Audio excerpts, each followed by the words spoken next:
Hey guys, what's up? And welcome to the full review of the Cubot Power, and here are my thoughts.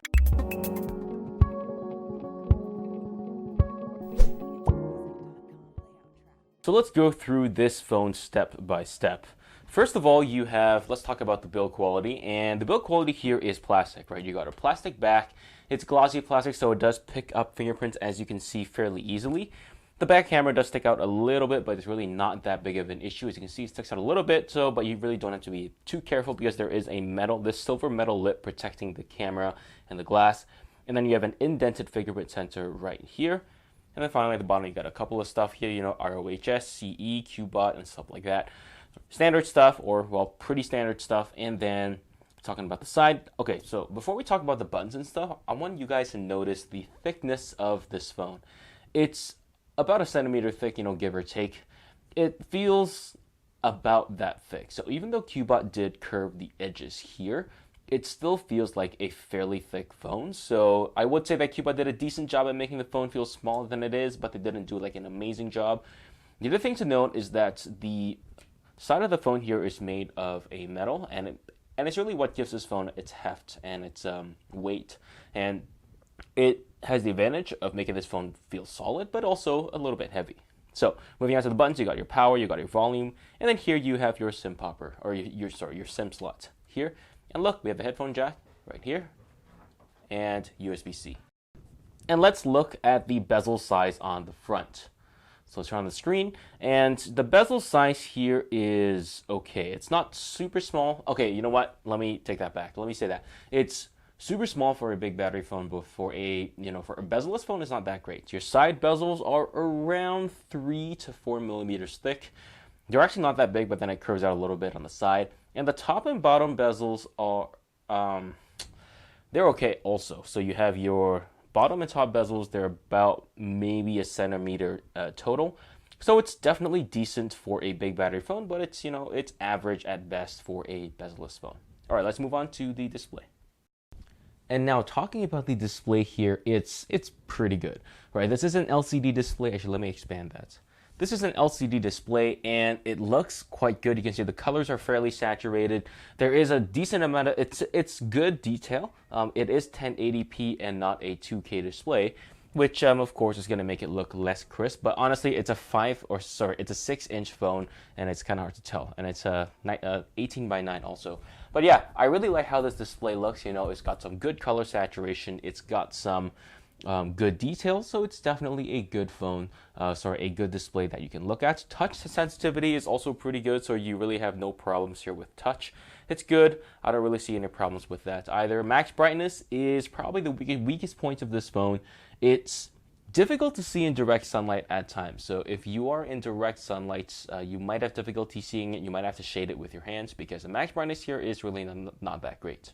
Talking about the audio on the Cubot Power, I will say that volume is okay, but the quality is average. The quality, you don't get a lot of bass. The mids and highs are not super clear. I can hear sometimes where they are a little bit muddled, but they should be passable for regular use. So I'm going to let you listen to this clip from Ghost of Tsushima, which is a new game that just got announced at E3, and have a listen for yourself.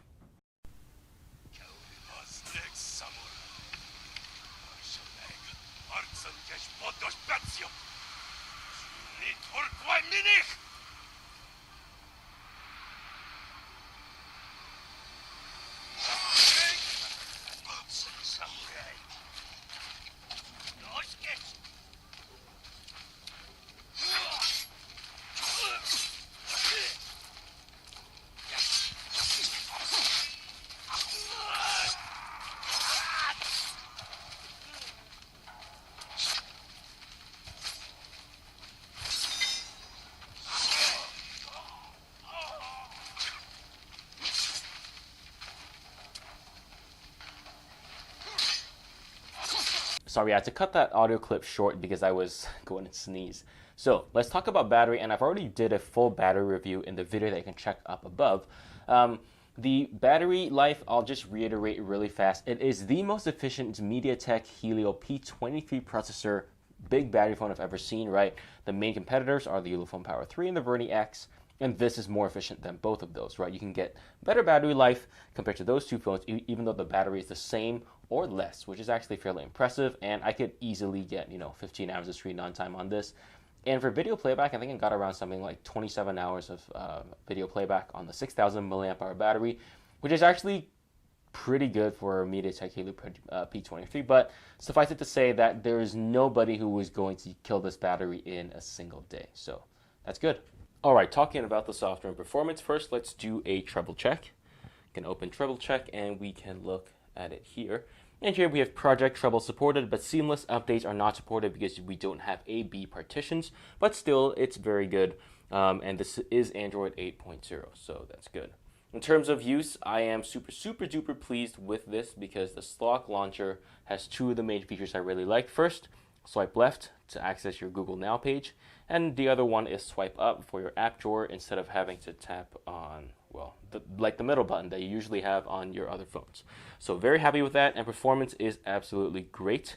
This is about as smooth as, the Lenovo P2 with the Snapdragon 625 and stock Android. So really no problems at all with general use. It's good. Where you start seeing a very small difference in speed is when you start launching stuff. So let's say I want to launch Google Chrome. You'll see that that was instant, like basically instant, but to a reviewer like me, I can tell that there was like 1 millisecond of lag between this and the Snapdragon 625. We'll try something else. This one took a little bit longer, but it's still very fast. We'll try something else that's a little bit bigger, like news.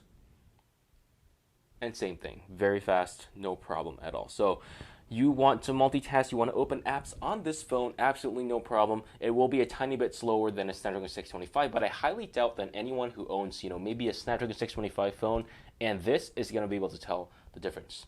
And I'm talking about gaming, I did a full gaming review on this as well, where we played PUBG and Asphalt, and it ran pretty good on both of those games also. So we'll skip over that, and you can check the video up above if you want to see more, gameplay on the Cubot Power. The last thing we want to talk about is the fingerprint sensor, and it's not very fast. So I'm going to tap on it like this. Try again. Tap on it like this. And that was like a good 1.5 seconds. So really not fast, and I'm really not sure why either. It takes very long to activate, and yeah. See how slow that is?